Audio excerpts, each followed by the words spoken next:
Good morning, Lourdes. Good morning, Maria. How are you today? Terrific. How are you? I'm good. I'm really good. We're going to do our Q&A today. I'm just going to slide right in there. Sounds good. Let's do it. So our question for today: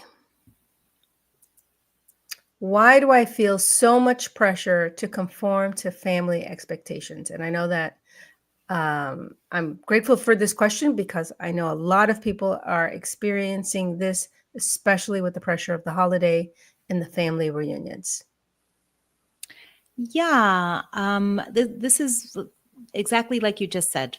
This is something that a lot of people experience, and this desire to conform arises from the need for connection and acceptance. And so individuals tend to follow the crowd so that they can be in. It's about finding belonging, about being part of the tribe. And so it's important to consider if fitting in is worth losing one's unique identity. Authentic relationships thrive when individuals are appreciated for who they are and, what they bring, their uniqueness. And so being able to embrace your individuality fosters a deeper connection and inspires others to also be their authentic self, because there's it's an a risk allowing that we take, right? Mm-hmm. And then yes. it's like kind of proof that it'll be okay. It is safe to be myself in this room. Right. And it takes some time, sometimes in especially even small families or large families, when you start shifting your identity because you realize that you no longer want to be a people pleaser, right? You no longer identify as the black sheep of the family. You don't fit in as the good girl, right? It's okay, because that means that you're evolving and you're becoming more of who you are. And the best thing that we can give ourselves is that self-acceptance. Sometimes we are afraid of what other people think of us, or we feel more vulnerable because we have things that we're hiding. And sometimes the things that we're hiding are, genuinely who we are, or they're things that maybe we haven't forgiven ourselves for. And what we need to do is we need to step back and start to accept ourselves. Where am I rejecting myself? And say, okay, I'm older now. I would do better. I wouldn't do those same things. And you have to let it go, because these memories, they have no end. Your memories have no end, but you have to put a pause on them and say they're no longer relevant. And so you start focusing on yourself and being authentic yourself to yourself and accepting yourself. And that's the most important thing, for you to accept yourself. They'll come around, and sometimes it takes time, and you just have to be patient with that. Yeah, and something that I think gets in the way of accepting yourself is this insecurity that you're not acceptable, that you're not enough, that you're not good enough, you're just never going to be enough. Mm-hmm. And that's the inner work that really needs to occur, that, you need to work on being okay with yourself, flaws and all, because no one is perfect. We all have flaws. And so when you come to the realization that people are not judging you nearly as harshly or at all, you're judging yourself. And so the more comfortable you become in your own skin, the more comfortable you become with your own flaws and shortcomings, then the more comfortable you will be in environments with other people. And like you said, as we grow and evolve, we're going to grow out of the boxes that others have put us into, whether it's the good girl, the smart girl, or, the one who's not so smart, right? Mhm. Uh, Mhm. and when you have your whole family viewing you in this certain way, it's a challenge to break out of that box, because they still see you in a way in which you don't see yourself. So yes, it takes time, it takes patience, but it takes a commitment to be true to yourself, to just keep communicating. This is who I am. That's who I was before. This is who I am now.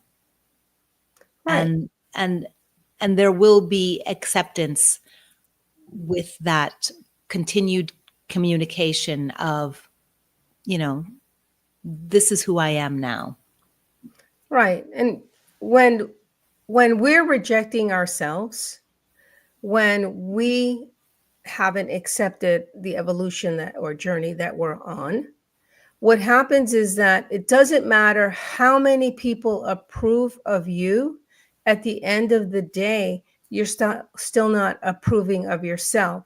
So there's no satisfaction of getting the approval of others if you haven't gotten your self approval, your self acceptance.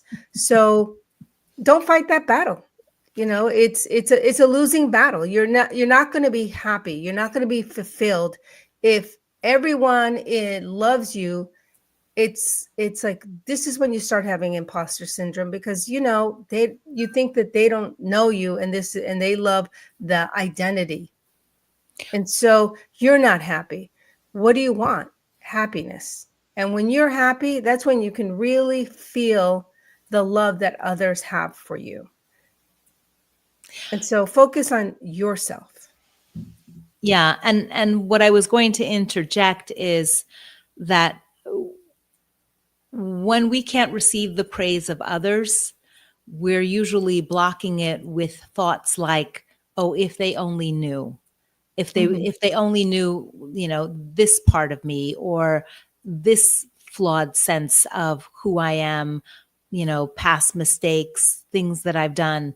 So you're busy holding it against yourself, but they're reacting to the present you who's showing up. And so that can be a real detriment to your own growth and evolution, is not giving yourself permission to leave the past in the past, and know that, yeah, you have evolved, you made some mistakes in the past, and but your power is in the present moment. And so Right. leaving the past behind and just saying, okay, well, this is where I am today, and this is where I'm headed. That's my goal. That's my target in terms of how you want to develop as an individual. And if you want to not conform to the pressures of family expectations, then, start small, take baby steps, and keep affirming that, you get to be who you are and who you want to be. You don't have to conform to other people's expectations. I've seen people not take that step, where, they continue being part of organizations that they don't really feel aligned with, but their entire family is in that organization and wants them to continue. And so they just conform to the pressure and continue to be a part of it. But that's being inauthentic to who you really are and to what you really want. And when you continually say yes to something that you don't want, you're automatically saying no to something that you really do want. Right. Right. And this is your life. Do you want to live your life, or do you want to live the life of other people's expectations? I mean, you're cheating yourself when you are not living an authentic life, because the happiness that you're searching for comes from within you. It doesn't come from the approval of others, because it's empty, because you can't even receive it, because they're applauding something that you aren't, because you're pretending to be or like or participate in things that really don't fill you. And I don't think that people that are on their deathbed think, oh, they love me, but I don't love myself. Are people that are that feel that they lived a full and happy life. It's those that live that their fullest, that have learned from their mistakes, that have used the past as, rungs on a ladder that they're using to keep lifting themselves up, not as a hammer to beat themselves down. I love that. Yeah, absolutely. And so, sometimes this pressure to conform can really go the other way, where, someone will show up in a way that they know is not going to be accepted, because they're really pushing the boundary of, hey, this is who I am. You know what I mean? And then it's, have you ever had that situation, Maria, where someone in, I guess, a friend's group or a family member kind of really pushed the boundary and said, hey, this is who I am, accept me as I am, or I don't have to be here? I guess I have. I really don't remember having somebody do that. And it makes me think it must have been me.